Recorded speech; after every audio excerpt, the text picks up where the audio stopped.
Simone.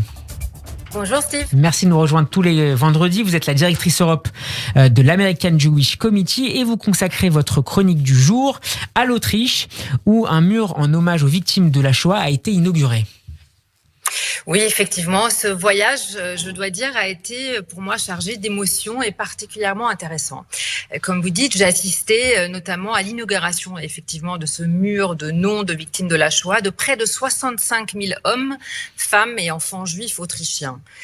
Et si je souhaite vous parler de cela, c'est parce que contrairement à ce que l'on pourrait croire, ça n'a rien d'anodin et nous dit beaucoup de l'Autriche d'aujourd'hui. Effectivement, dans la patrie natale d'Hitler, ce travail de mémoire a mis beaucoup trop de temps à se faire. Pendant des décennies, seule la vision d'une Autriche victime du nazisme était mise en avant. Et c'est véritablement de manière presque ironique, car entamée par le jeune chancelier Sebastian Kurz, allié notamment au début de son mandat avec l'extrême droite du FPE, qu'un changement a eu lieu. Et c'est bien ce même chancelier qui avait donc donné son accord et a financé ce mémorial. Qu'est-ce qui explique, Simone, cette décision mémorielle des autorités autrichiennes ? Le gouvernement autrichien a voulu, je pense, démontrer sa volonté de redonner à ces juifs autrichiens victimes du nazisme leur nom, leur humanité, aussi une place dans leur pays d'origine.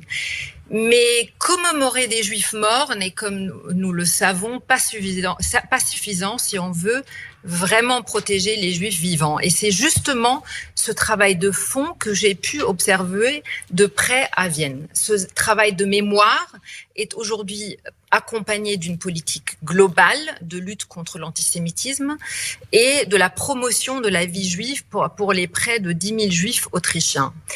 Par exemple, en 2019, une nouvelle loi sur la citoyenneté a été votée qui permet aux survivants juifs et à leurs descendants d'obtenir la citoyenneté autrichienne. Un plan global de lutte contre toutes les formes d'antisémitisme, et je dis bien toutes les formes d'antisémitisme, a également été adopté par le gouvernement. Et même en termes de politique étrangère, les choses ont beaucoup changé. La compréhension que la défense non seulement de l'existence d'Israël, mais aussi de son droit à se défendre a été pleinement embrassée par Sebastian Kurz, qui avait prononcé un discours particulièrement fort devant l'American Jewish Committee en 2018, qualifiant la relation avec Israël de raison d'État. Et lors des récents affrontements entre le Hamas et l'armée israélienne, Kurz fit même flotter le drapeau israélien sur le siège de la chancellerie. Ce qui déclencha, bien évidemment, l'ire du président turc et les mollahs iraniens. Le souci de la sécurité des Juifs autrichiens est par ailleurs un des éléments que le gouvernement autrichien nomme dans sa manière de lutter contre l'islam politique. En luttant avec force et détermination contre l'islamisme, en prenant compte les racines du problème qui sont les sources d'endoctrinement et des capacités de recrutement, l'Autriche est l'une des figures de proue en la matière en Europe. Et cela permet, bien entendu, d'accroître aussi la sécurité des Juifs, non seulement en Autriche, mais plus largement en Europe. Mais il reste encore du travail à faire, Simone. Oui, il reste du travail malgré tout à faire. Comme partout, jamais rien n'est acquis. L'extrême droite en particulier continue à se frayer un chemin dans le paysage politique autrichien. Et comme d'autres démocraties libérales, le pays est soumis à de grands défis. D'ailleurs, malheureusement, au moment où nous nous parlons, à Innsbruck, en Autriche, une maison de prière mobile vient d'être endommagée moins de 2 jours après sa construction. Une attaque contre la communauté juive comme nous en connaissons bien malheureusement trop bien en Europe.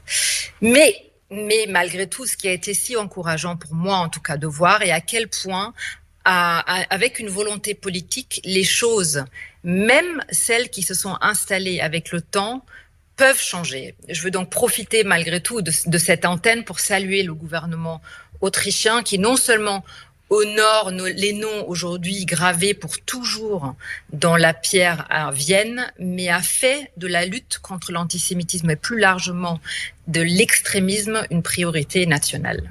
Merci beaucoup Simone Rodan-Bezakel. Je rappelle que vous êtes la directrice Europe de l'American Jewish Committee. On peut réécouter votre chronique en podcast sur radioj.fr et en vidéo sur notre page YouTube. Shabbat Shalom à vous et à vendredi prochain.